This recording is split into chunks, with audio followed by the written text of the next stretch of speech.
মহাবিশ্বের এই বিশাল শূন্যতায় আমাদের এই সুন্দর নীল গ্রহটি সৃষ্টির পর কি শুধুই নীরব ছিল? মানবজাতির পিতা হজরত আদম আলাইহিসসাল্লাম যখন পৃথিবীতে আসলেন, তার আগে এই পৃথিবীর বুকে কারা হেঁটে বেড়াত? আপনি কি কখনো ভেবেছেন আদম সৃষ্টির আগে এই পাহাড়, এই সাগর, এই বিস্তীর্ণ সমতল ভূমিতে কাদের রাজত্ব ছিল? কারা তৈরি করেছিল এক অচেনা সভ্যতা? আমরা যখন পৃথিবীর ইতিহাসের পাতা উল্টাই, তখন আমরা বড়জোর কয়েক হাজার বছরের খোঁজ পাই। পিরামিড, ব্যাবিলন কিংবা সিন্ধু সভ্যতা, এগুলোই আমাদের কাছে প্রাচীনতম ইতিহাস। কিন্তু মহান আল্লাহ সুবহানাহু ওয়া তাআলা এই পৃথিবীকে মানুষের জন্য প্রস্তুত করার বহু আগে এখানে সম্পূর্ণ ভিন্ন এক সভ্যতার জন্ম দিয়েছিলেন। এমন এক জাতি যাদের শরীরে কোনো রক্তমাংস ছিল না, যারা তৈরি হয়েছিল এক অদৃশ্য উপাদান থেকে। আজ আমরা পবিত্র কুরআন এবং প্রামাণ্য তাফসিরের আলোকে এক অজানা অতীতে ভ্রমণ করব।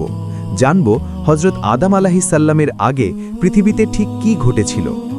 আল্লাহ রাব্বুল আলামিন পবিত্র কুরআনের সূরা আর রহমানের 15 নম্বর আয়াতে বলেছেন, এবং তিনি জিনকে সৃষ্টি করেছেন অগ্নিশিখা থেকে। আর সূরা আল হিজরের 27 নম্বর আয়াতে আল্লাহ মানব সৃষ্টির আগের ইতিহাস আরও স্পষ্ট করে দিয়েছেন। তিনি বলেন, আর এর আগে আমি জিনকে সৃষ্টি করেছি প্রখর উত্তপ্ত আগুন থেকে। হ্যাঁ, মানুষের আগে এই পৃথিবীতে জিনদের বসবাস ছিল। বিখ্যাত মুফাসসির আল্লামা ইবনে কাসির রহিম তার বিশ্ববিখ্যাত গ্রন্থ আল বিদায়া ওয়ান নিহায়াতে উল্লেখ করেছেন, হজরত আদম আলাইহিসসাল্লামকে সৃষ্টি করার প্রায় 2000 বছর আগে আল্লাহ তাআলা জিন জাতিকে পৃথিবীতে প্রেরণ করেন। মানুষের মতোই তাদেরও দেওয়া হয়েছিল স্বাধীন ইচ্ছা। ভালো এবং মন্দ উভয় পথই তাদের সামনে খোলা ছিল। মানুষের মতোই তারা সমাজ গড়েছিল, ঘরবাড়ি বানিয়েছিল, তাদের মধ্যে রাজা প্রজা ছিল। এই পৃথিবীর বুকে তারা একচেটিয়া রাজত্ব কায়েম করেছিল।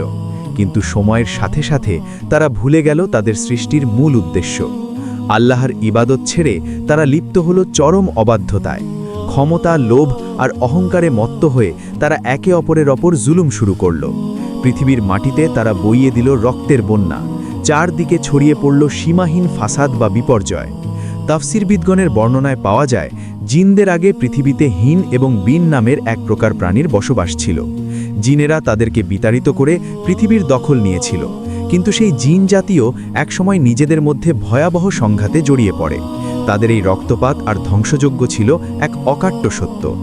জিন জাতির এই অরাজকতা যখন চরম আকার ধারণ করল, যখন পৃথিবীর মাটি তাদের পাপ আর রক্তপাতে অপবিত্র হয়ে উঠল, তখন আল্লাহ সুবহানাহু ওয়া তাআলার নির্দেশে আকাশ থেকে নেমে এলো ফেরেশতাদের এক বিশাল বাহিনী। শুরু হলো এক মহাযুদ্ধ। ফেরেশতাদের সেই পবিত্র এবং শক্তিশালী বাহিনীর সামনে জিনেরা টিকতে পারল না। তাদের অহংকারের পতন ঘটল। ফেরেশতারা তাদেরকে পরাজিত করে পৃথিবীর বিভিন্ন বিচ্ছিন্ন দ্বীপ, গভীর জঙ্গল আর দুর্গম পাহাড়ে তাড়িয়ে দিলেন। পৃথিবী আবারও শান্ত হল, কোলাহল থেমে গেল। কিন্তু তা এক নতুন সৃষ্টির জন্য, এক নতুন প্রতিনিধির জন্য প্রস্তুত হওয়ার অপেক্ষায় ছিল। এখানে একটি বিষয় জানা অত্যন্ত জরুরি। সেই সময়ে জিনদের মধ্যে একজন ছিল অত্যন্ত পরহেজগার এবং ইবাদতগুজার। তার নাম ছিল আজাজিল, যাকে আজ আমরা ইবলিস হিসেবে চিনি। তার অত্যাধিক ইবাদতের কারণে আল্লাহ তাআলা তাকে আসমানে এবং ফেরেশতাদের কাতারে থাকার মর্যাদা দিয়েছিলেন। জিনদের বিরুদ্ধে ফেরেশতাদের সেই অভিযানে ইবলিসও অংশগ্রহণ করেছিল। কিন্তু কে জানত, এই ইবলিসের বুকেই ধীরে ধীরে জন্ম নিচ্ছিল ভয়াবহ এক অহংকার। সে ভেবেছিল সেই আল্লাহর সবচেয়ে প্রিয় এবং শ্রেষ্ঠ। এরপর এলো সেই মাহেন্দ্রক্ষণ। পৃথিবী শান্ত হওয়ার পর আল্লাহ তাআলা ফেরেশতাদের ডেকে এক ঐতিহাসিক ঘোষণা দিলেন। সূরা আল বাকারার 30 নম্বর আয়াতে আল্লাহ বলেন, যখন তোমার রব ফেরেশতাদের বললেন, নিশ্চয়ই আমি পৃথিবীতে একজন খলিফা বা প্রতিনিধি সৃষ্টি করতে যাচ্ছি। এই কথা শুনে ফেরেশতারা চরম বিস্ময়ে হতবাক হয়ে উঠলেন। তারা ভয়ে এবং বিনয়ের সাথে একটি প্রশ্ন করে বসলেন। ফেরেশতারা বললেন, আপনি কি সেখানে এমন কাউকে সৃষ্টি করবেন যারা ফাসাদ সৃষ্টি করবে এবং রক্তপাত ঘটাবে? অথচ আমরাই তো আপনার প্রশংসা সহ তাসবিহ পাঠ করি এবং আপনার পবিত্রতা ঘোষণা করি। একটু থামুন এবং গভীরভাবে চিন্তা করুন। মানুষ যে রক্তপাত করবে, মানুষ যে পৃথিবীতে ফাসাদ সৃষ্টি করবে, ফেরেশতারা এই কথা আগে থেকেই কিভাবে জানলেন? তারা তো আর গায়েব জানেন না।